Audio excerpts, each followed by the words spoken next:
Welcome to Building Fortunes Radio. Make sure you check us out at buildingfortunesradio.com. Along with KISK, our Keep It Simple Circle marketing partners, we are here to help our Humongous AM and Humongous FM radio customers build their businesses and make the world a better place.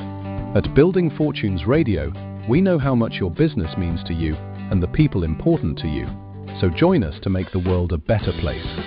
Spread the word, tell a friend, and go make a difference in your world. Now on to our show with your host, Peter Mingils. Take it away, Peter.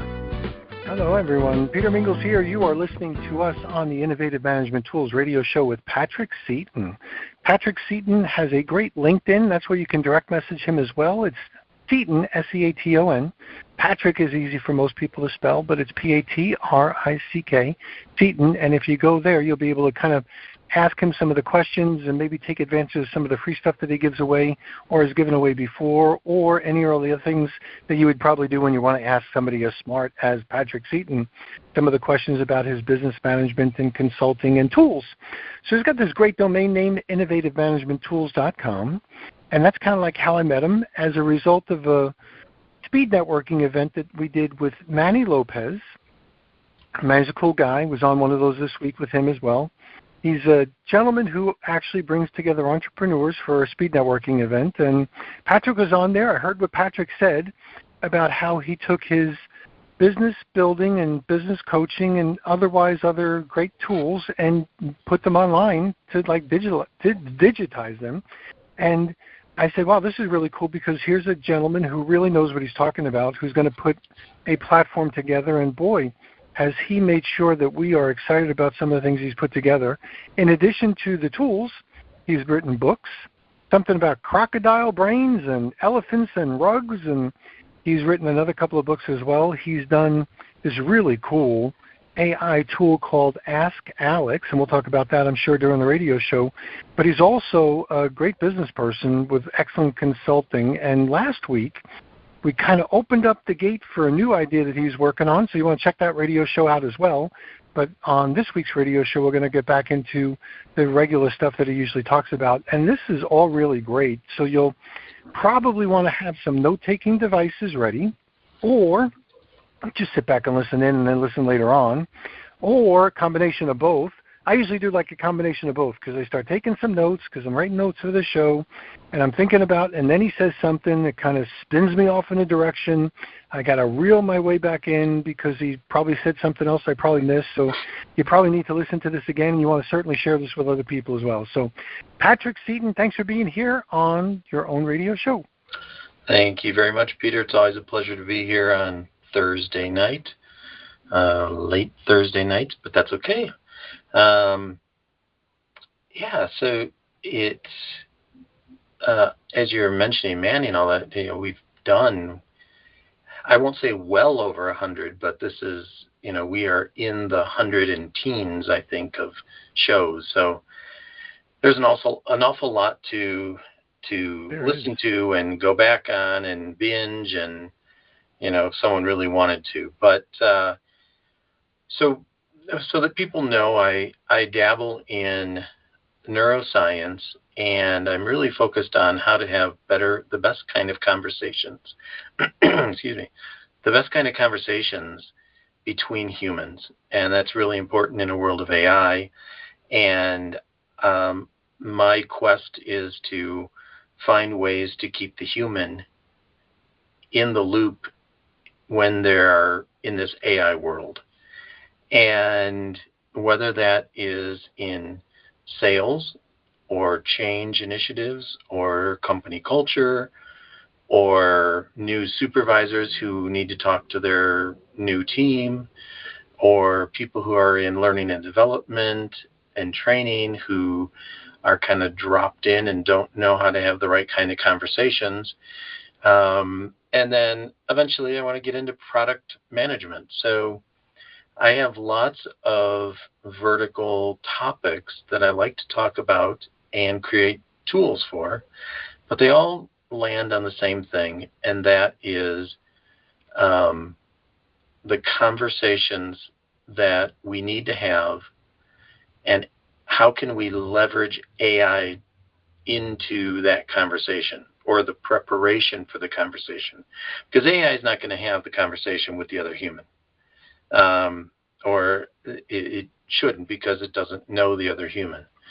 But it is, instead of creating a tool and then figuring out how the human fits into it, I invert that, and I look at what are the conversations that we need to have, and then how can we leverage certain pieces of AI so that those conversations can go as well as possible.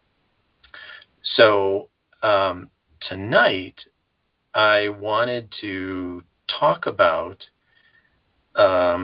something in the change management field, and the title I gave for the show is Why Change Initiatives Fail in Month 3.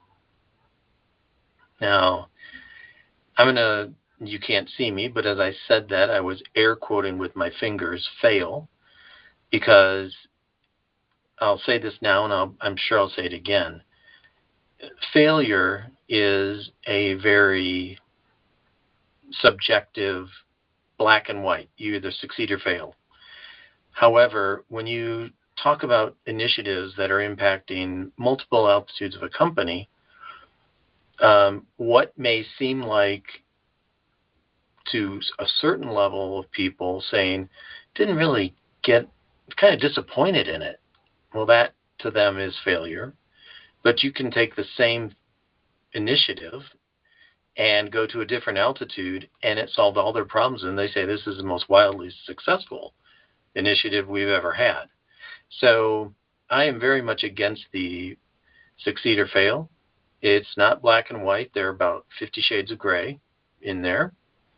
And I think that's an important thing to talk about or to understand. And so tonight, I'm going to give some of the reasons why these change initiatives maybe lose steam, maybe they get canceled, maybe they don't give the returns that people thought. And as you listen to this, you might say, well, this is all pretty basic stuff. Yes, but we seem to forget a lot. So we start initiatives usually with a lot of excitement at a certain altitude of the company. Whoever's idea it is really excited about it, is, this is my pet project, this is really what we need to do strategically, this and this. There's a lot of excitement. And then company life happens, and that's what we're going to talk about, because a lot of the reasons why it started can have it not give the results as early as the third month. So the first one, if you think about it, is because it went through the honeymoon phase. As I just said, you start a change initiative, and certain people are very excited. There's a kickoff. They have energy. People are optimistic, especially if they know how this is going to help. And it's like, oh, yeah, this is what we really need. Then month 2 comes along, and we're getting into some work, and it's getting hard. The people who are still gung-ho and early adopters can't wait for this, because probably it's going to solve their problems more than others. They're still on board. But the people who maybe are not they're not going to, or at that moment, they don't see the benefits of it, they might start losing interest. They might start going back to old habits, disengaging. And by month 3, I've been in a lot of these where the initiative is technically still active, but it's practically dead. There are a few people who are still trying to push it, but there seems the energy has faded. So that is one of the reasons why change initiatives don't produce the results, because they just go out of the honeymoon period and reality sets in. The second one that I want to talk about is I'll say it's the momentum killer. When we start an initiative, the only hard deadline is the launch date when we kick it off. After that, how many times have you said or heard, oh, we'll roll it out over the next quarter, or adoption will happen organically, we'll reassess in 6 months? We very often don't put specific milestones and deadlines when we should, because there are two kinds of change that I see and I work with. One is change initiatives. Then those are the initiatives that have a beginning, middle, and end, and we need to map those out. If you don't... Hello? Hello? Hello, hello? Hello? Who's this? Hello, yeah. My name is Jean-Luc, and you? Hey, Jean-Luc, this is Peter. You're interrupting another radio show. Today's Thursday. You're Friday. What? This is Jean-Luc, our friend. This is Peter. I'm on the radio with Patrick Seaton. Okay. I was thinking it's Friday today. Okay. You can listen in if you want. Patrick's a good guy, but we're on his radio show. Today is Friday. Today isn't Friday. Today's Thursday.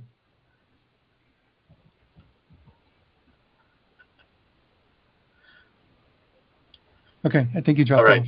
He was a little confused. By the way, that's Jean-Luc. If you want to learn French, you go to buildingfortunesradio.com/learn French with Jean-Luc. Je parle français.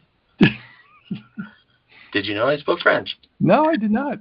I do. I lived there for 3 years and studied it for 15 years before I went. And at a certain point in my life, before coming to Mexico I'm now on 15 years, I spoke fluently, and the French people thought I was French. So, wow, yeah. Jean-Luc's a cool guy. He lives on a 38 or a 50-foot sailboat. We've been doing radio shows for a super duper long time, and he's got a course where he teaches French, because Jean-Luc thinks that everything, like the English language, basically made of French words. So we always have a little bit of fun with that. Oh, yeah. That's true. Yeah, information. So that's Jean-Luc. Yep. All right. And he's obviously confused because he's missing it by a whole day. We do a radio show with him on Fridays. But I missed it by a day. All right. And unfortunately, he's arrogant. So he's a French guy. So that's why he's like, hello, this is Jean-Luc. What's the matter? I'm like, Jean-Luc, you're in the wrong day. So. All right. Interruption. No, well, welcome to live radio. Welcome to live radio, everybody. And, if it's not Jean-Luc popping in, you might hear the dogs outside of my building. Right. The tamale sales guy who goes by on his bicycle, the buses, the motorcycles. It's always fun. So I was talking about the momentum killer, and I was talking about the two kinds of changes. One is a change initiative that has a beginning, middle, and end, and we need to nail those dates down. If you are talking about something that will just happen and there is no end date, then those to me are not change initiatives. Those are more company culture kind of things. We're just going to do this and it's just going to grow and be part of our DNA, not necessarily a change initiative that we are going to measure very specifically to the dates and the outputs and then measure the outcomes. So momentum and saying, well, if we go in saying this is a change initiative, but we don't put dates on it, that is a good way to lose interest and kind of kill the momentum of the progress. So the third thing that can really impact a change initiative is, especially if this is a big it could be a year-long project initiative or a multi-year initiative, when you don't have quick wins built into the plan. Because if people don't see tangible results within the first 30 to 60 days, and these can be micro wins. These do not have to be, if it's a 2-year project, of course in 30 days you're not going to see the really, really big results. But you need to build in something in the first 30 to 60 days. If not, people lose faith. They lose interest. The small visible wins that are proving to the people the work we're doing is showing results, this new approach works, hey, look, this new process saved this team 3 hours this week, is way more powerful than saying, you know what, when we get to 12 months, we're going to do a 12-month ROI projection. Well, no one is, some people will look at that and say, yes, we need that. But for the day-to-day operations side and to keep the momentum and keep interest and keep prioritization, we need to have small wins so that, number one, we can show the leadership, whoever is the sponsor, and we need to be able to keep the change agents and the people impacted by the change in the loop. And the fourth one that I'd like to bring up, I kind of just talked about it, but this is where the leadership attention shifts. Senior leaders, and senior leaders could be the senior leaders of a company. It could be the team leaders that are the senior leaders for that team and project and initiative. It could be department. So if I say senior leaders, it's not just the C-suite. But somebody launched the initiative and believed in it, so they had a lot of energy. They talked about it. It was really important. It was solving problems. It's where we needed to go, perhaps strategically or to meet certain goals. So those people, they start with a whole lot of energy. But then the everyday company life happens, and that leader or sponsor might be moved off to a new crisis. Some other new priority emerged. Maybe there's a new quarter that started and they have to refocus on something. And their attention shifts. And this is not to say that that's good or bad. It is just reality. And when leadership attention shifts, organizational attention follows that. They follow the lead. So change without sustained leadership, visibility, and interest and involvement at the level that's appropriate for them, the change will die or has a much higher potential for dying. And that is when it's time to have a conversation and just saying, this is not a blame, saying, why aren't you giving the attention you should be giving, or we feel that you need? It's really, is this no longer a priority? Or do we need to have another sponsor to help us keep the energy and keep going? What if the person who was the sponsor leaves the company or moves to a different role? Who is that sponsor that's really the cheerleader and the driver and the energy for that change initiative. And those are just conversations that need to be had. It should not be taken as threat or confronting, or it's just that's what happens. And when we say that's what happens, we just need to have a conversation. So I will say that I want to get to kind of a way to get around this. But I have a book.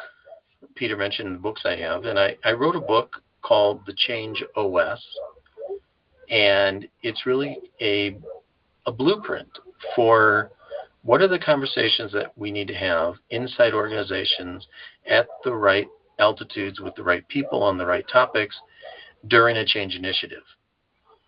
And it's instead of looking at change from the models, the Cotter or McKinsey 7S or the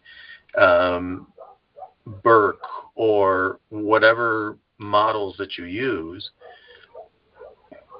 this is looking at it from,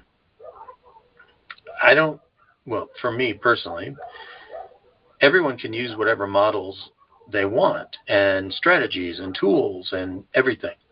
But we need to know where those tools fit inside the change life cycle. What were they built for? What were they not built for? So if you have a tool that is called a hammer, well, not everything is a nail.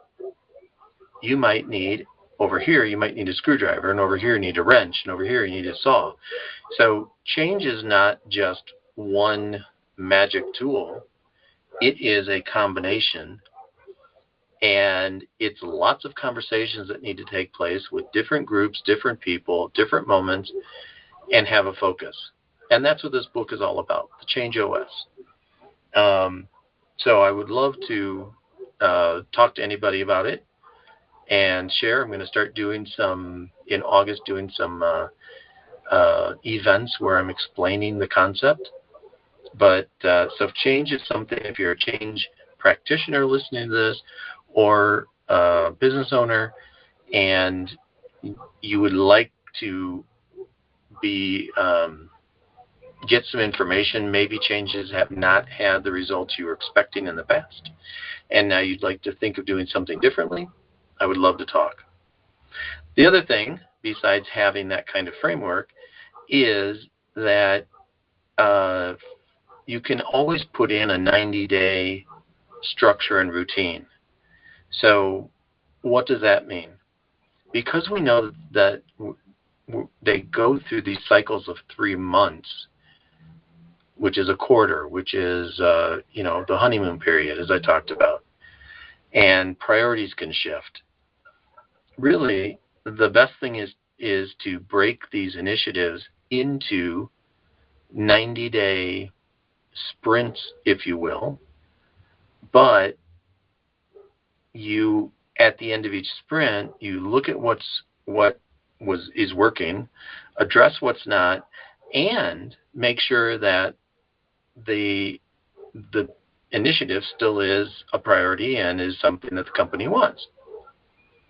So before getting into the moments and situations when things are slowing down and people are getting frustrated or they're getting upset or whatever it might be, just build into the change initiative roadmap. Every 90 days we're going to sit down and talk about it, because it's not a bad thing if things changed enough and that is no longer where the energy and resources are going to be put. Most people that I know, when I was in corporate, we would have wanted to know sooner than later, hey, you know what, this is no longer a priority, just put everything on hold, and now we're going to shift over here, instead of just thinking that it was still priority and we're still kind of keeping this initiative on life support and pushing it through, and then come to find out 8-9 months later that it was killed as a priority way back when. So the 90-day sprint is really good because it gives you, if you set it up correctly, it gives you the reason to come back and talk. And it's not about, well, you're not putting enough in and we aren't getting the resource, and it doesn't come off as a complaint. It's just a check-in. So that's about what I have for tonight. Peter, your thoughts on this? Well, the first one starts off the concept of the term change initiative. Is that an industry term, something you made up? I'm unfamiliar with that. It's like, I know you have terms like Change OS and, you know, some of the other things you referenced. I was just kind of curious about that starting off. So a change initiative can be a project. It can be a change idea. The initiative comes in when this is something new, we're going to do something different, and it's going to require a change somewhere. So, you know, if someone has just a change idea, that doesn't really have any action to it. But an initiative means, it implies that this is a formalized project that will involve multiple people. And, you know, if you think about it, initiative in other terms, if a company says we have a very strategic initiative to bring out this product because they want to get into a market, they want to add to their portfolio, whatever it might be, that strategic initiative means that this is a priority. This is something that has been thought through. Not to say that, you know, you're in the heat of the day and something comes up and you say, oh my gosh, we got to make a change here. That is a spontaneous change initiative. But typically, these are more thought out and intentional and deliberate.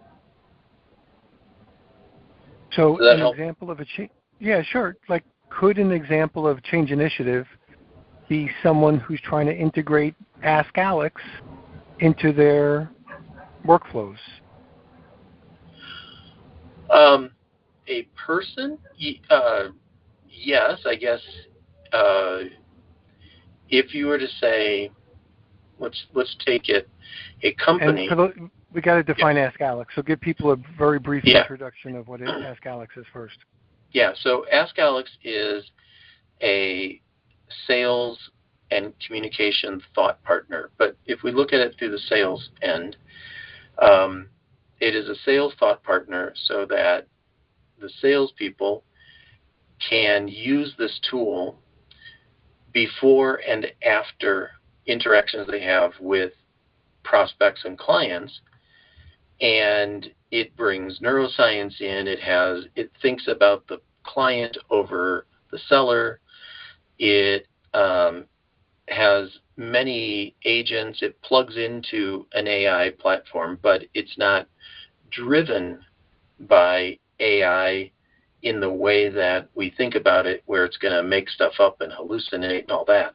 It has guardrails, it has information, and it is there 24/7 to help that person plan for the next interaction they're going to have.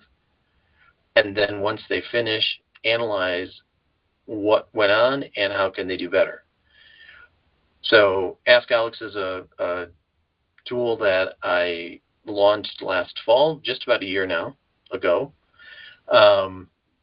And so in the change initiative, it might be, we as a company, let's say we have 25 salespeople, and the initiative is we are going to implement Ask Alex for all of the salespeople and the managers, so that we are all using the same tool. We have standardized coaching.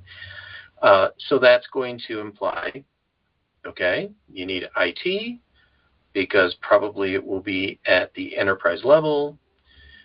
You need to do some onboarding, some connections, some training.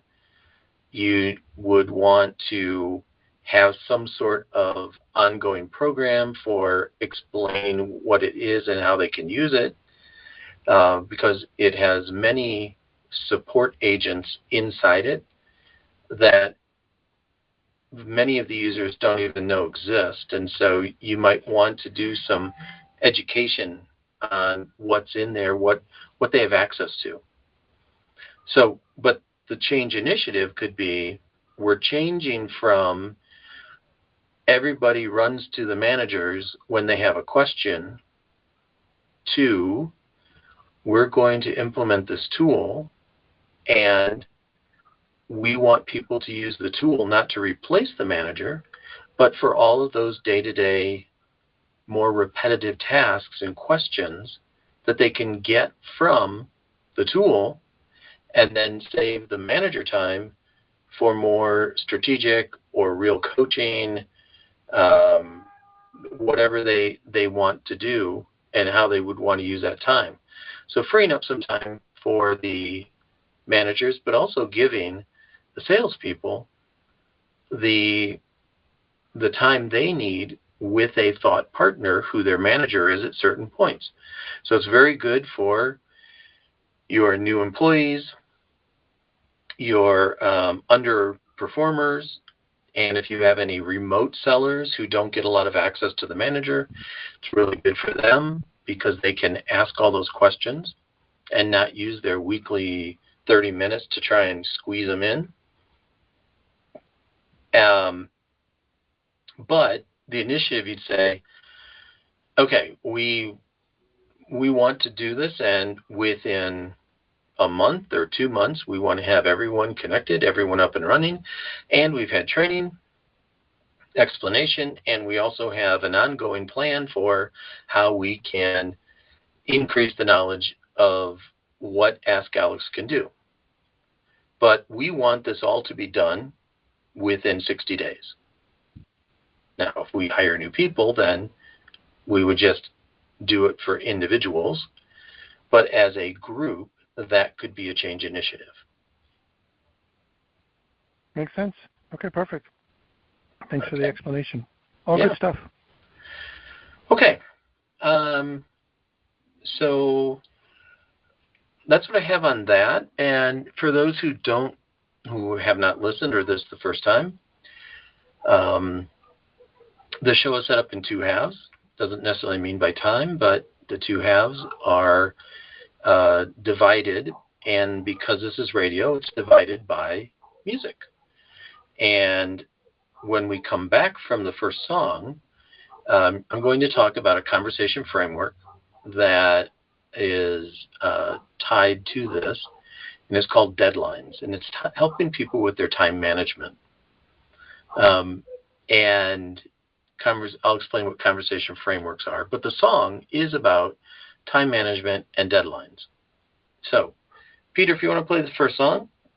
Here we go. Record number 1. You always hit the target, but nothing's ever done. Deadlines keep on passing, work that's never gone. Overworked and tired, they sprint but never win. Always chasing minutes, but they'll never get them in. Too much on the table, yet no time to eat. Running in a circle, never on their feet. Nobody told me time would slip this way. Nobody told me there'd be no time to play. Nobody told me time would slip this way. Too much to do today, too much to do today.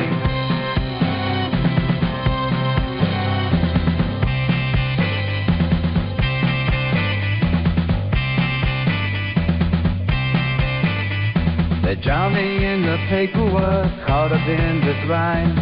Everyone's complaining, but no solutions find. Working late into the night, there's no time for delay. Hustling's the motto, yet there's no other way. Too much on the table, deadlines come to knock. Holding on to minutes that they'll never stop. Nobody told me time would split its way. Nobody told me there'd be no time to play. Nobody told me time would slip this way. Too much to do today. Too much to do today. Take a breath, reorganize, learning how to prioritize. Time to coach and make it right. Manage well and hold on tight. Nobody told me time would slip this way. Nobody told me there'd be no time to play. Nobody told me time would slip this way. Too much to do today. Too much to do today. Cool song. Yeah. All right. So the topic is time management. And to give some background on conversation frameworks, these are tools that I started creating literally 30 years ago. And way back when in the dinosaur age, they were cards on the wall. I thought I got really technical and high tech when I laminated cards. And in the last 5 years, after the burst in collaborative whiteboards, I've digitized all of them into small group, collaboration, facilitator-led, hyper-focused activities that companies can use to solve the problems. And there are currently, I have 28 different conversation frameworks, and they address the common and recurring challenges that companies face at the senior level, at the department level, and even at the frontline level. And as you can imagine, time management is something that is all over a company, especially if they've had a lot of turnover and things are getting piled up on other people and they haven't been able to replace them. Time management is one of the most common challenges that employees face. And how do I know this? Because I have a survey that I give to companies, and time management is identified as a challenge in more than 90% of companies. It exists. People somewhere in the company are struggling with it. So, deadlines is the name of the activity. And what deadlines looks at is for those people who are overwhelmed, they can't get enough done, they're missing deadlines, they are getting burned out, they are the dumping zone for lots of people, and they're pretty much, close to wit's end and maybe quitting. But they're really, these are people who are at a lot of value. It's just that they can't get everything done. And it's not just, get it done faster. It's, if it was that easy, then we wouldn't have an issue with time management. So how this activity works is the facilitator brings in various people who are struggling with getting work done, meeting deadlines. They're complaining about I have too much work. You notice that they are not taking lunches. They are working through their lunch. They're taking work home. They just have too much on their plate. And the idea of the activity is to have them do some introspective analysis of their workload across a 3-day period that seemed to be pretty typical 3 days, and they analyze each activity that they do. And is it important and urgent, important but not urgent, urgent but not important, or not urgent and not important? And is this self-inflicted, they receive it, or is it that someone's just dumping on them? How do they organize their day? Do they know how to talk and say to someone who comes by and says, hey, can you get this done? Yes, I can, but I can get it to you on Friday. Is that okay? And maybe it's Tuesday. And so, because very often, especially, shouldn't say especially, but if someone walks by who is from a different altitude in the company and says, I would like you to do this, that person doesn't say how urgent it is. We don't ask how urgent. We just assume it is. And so it starts the whole snowball starts and continues to roll down the hill. And Deadlines is there to help that person who's swamped figure out how are they spending their day, and are there some things they can get rid of, and give them a different way to talk to the other people who are asking them to do work and just piling the work on.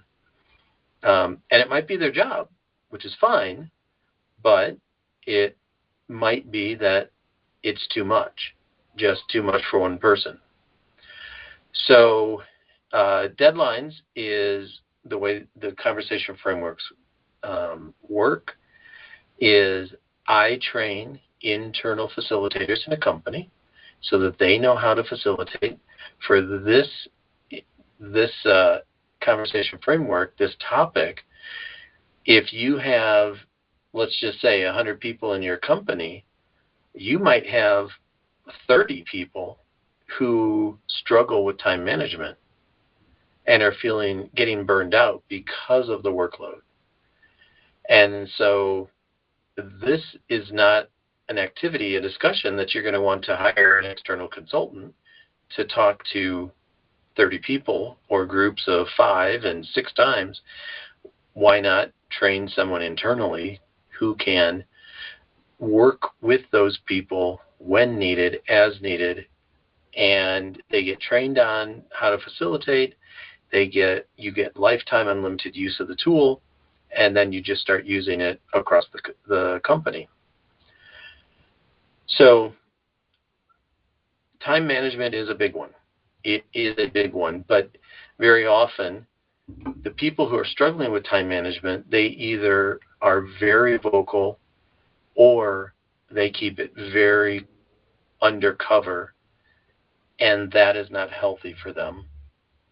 And so they want to talk about it, they want to resolve it, but there is part of the brain that says, if I raise my hand and say, I can't handle my workload, will people think that I'm not a good employee and maybe I should be replaced? So maybe it's safer for me to not talk about it at all. So there are lots of things going on that could be going on.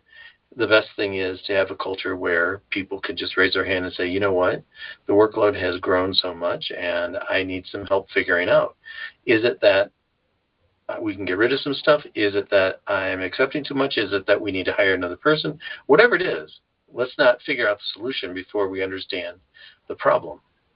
And that's what Deadlines can help with, is understanding what really is going on and how can we improve it and make it more manageable. So that is Deadlines, Peter. And as a solopreneur, I feel like time management. I feel the time management challenges, and we are always juggling. Where should we put our energy? Because we only have so many days and so much energy in a day. So it is not something that is for a very specific niche. It is across the board. So reactions on Deadlines? Yikes. This is a couple of different things. There's the employer mentality and there's the employee mentality, I'm supposing. Mm-hmm. And employers or small business owners or business owners in general have a tendency of throwing away the clock, not worrying about it because it's all got to get done. And that's a different mindset. And you have deadlines and you have all the disciplines I'm sure you need if you're building your own business or whatever's building for you is something where the clock doesn't matter. It's a totally different mindset than an employee Yes. who might be somebody who's taking care of their kids after 5 o'clock. They got to be out the door, and they have another life, and they have a whole other mindset. And employers have to be at peace with that. That their priorities aren't always your priorities when they're off the clock. Yep. So the tools that you're referencing are very important. Part of the traps that I get caught up in constantly is that's really easy to add on, forgetting that you can't add on 10 of those easy to add ons and then expect to not be totally out of whack as far as like your time. So where it might be, I can just, I'll use a specific example. Like there's an AI tool that we use that can take a radio show and turn it into a deep dive review. And it kicks ass, and I love it. It's a great tool. But I could do one, and it might take me 2 or 3 hours. But if I'm doing 20 radio shows a week, can I do it on each one? And the answer is, would love to, but no way. That's all I would do. So it's that incremental difference between nice and necessary, important versus imperative. I know you use different words, like to do, would love to do, but just can't. And then just managing that whole thing. So I'm not good at that. So I have a tendency of working until 5 or 6 o'clock in the morning because I want everything. I want it. But I couldn't ever ask an employee to do the same thing. So it's a challenge that every entrepreneur probably has to face, and AI is not helping. Some people say, AI is going to be able to help. The answer is no. It just helps you do more things because you're going to do more things, and it's just going to take more time. It's not going to save you time. You're not going to be able to sip, margaritas on a beach. You're foolish if you think that. You'll just find more things to do. So the space will be absorbed and, basically consumed, and then some, because you'll want to do it everywhere now. And those are some of the challenges I think every entrepreneur faces. And has to understand that every employee doesn't care. Like they care because their paycheck comes there, but they just can't put in the maniac commitment level of hours in a day. Right. So now let me loop this back to the first half of the show with change initiatives, and how can they stall? I don't want to use the word fail, but lose momentum in the 3 months. In a lot of companies, the people who are on change initiatives are very often some of your best and brightest employees, and that's why they're picked. But if you have these quote-unquote little initiatives, because everyone has their own initiatives, and if you're in a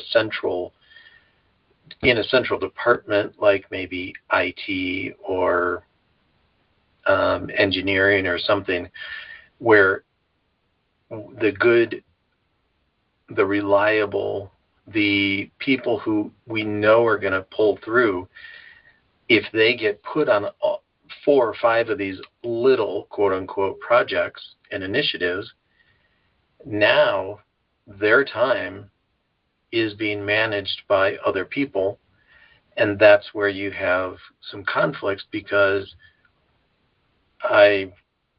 who wins? I have another conversation framework around prioritize, which is exactly to this, but I only have so many hours in a day as the employee, and I'm on 5 projects, and everybody is telling me that they are all priority. Well, what is the priority over the priority over the priority? Sometimes we don't realize how much the key employees get pulled into stuff and are given work that is consuming their day and impacting their productivity and outputs. So they're all very interwoven, and it's why I call these conversation frameworks because most of it is we just need to sit down and have the conversation and get some clarity or whatever it is. But we don't do a good job typically in having conversations. We usually in a company sit in a room, a conference room, and whoever is the most senior will talk and everyone else bobbleheads up and down. And a lot of it is not productive time. So it's very complex. It's not overly complicated, but it is complex. So that's what I have for the conversation framework, deadlines. Would love to talk to people about it if they are interested and struggling. People are struggling with time management. And I think that I talked about my Change OS book. If someone is interested in that, then please reach out. And let's start having the conversation. So, do you have any more thoughts or comments, Peter? Nope, we're good. Okay. So why don't we go to song number 2, which is once again about time management and deadlines. Here we go. Clock is ticking, deadline slipping, work piles up, no more stalling. They said I need some guidance. Time flies away. I'm failing, running out of time. Been slipping by, deadlines in my mind. I'm falling behind.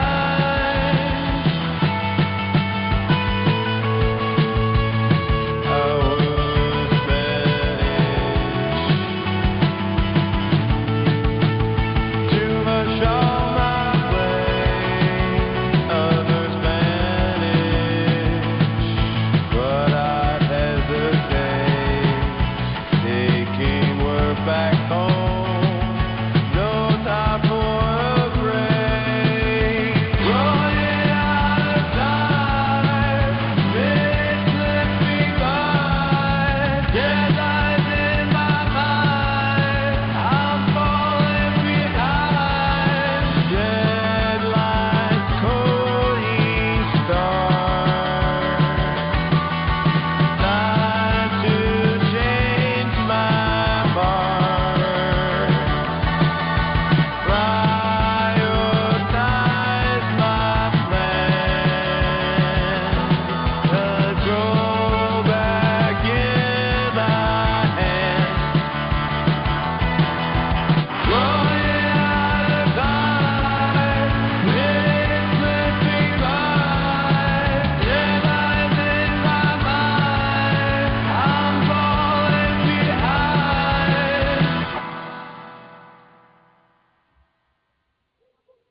That was the song.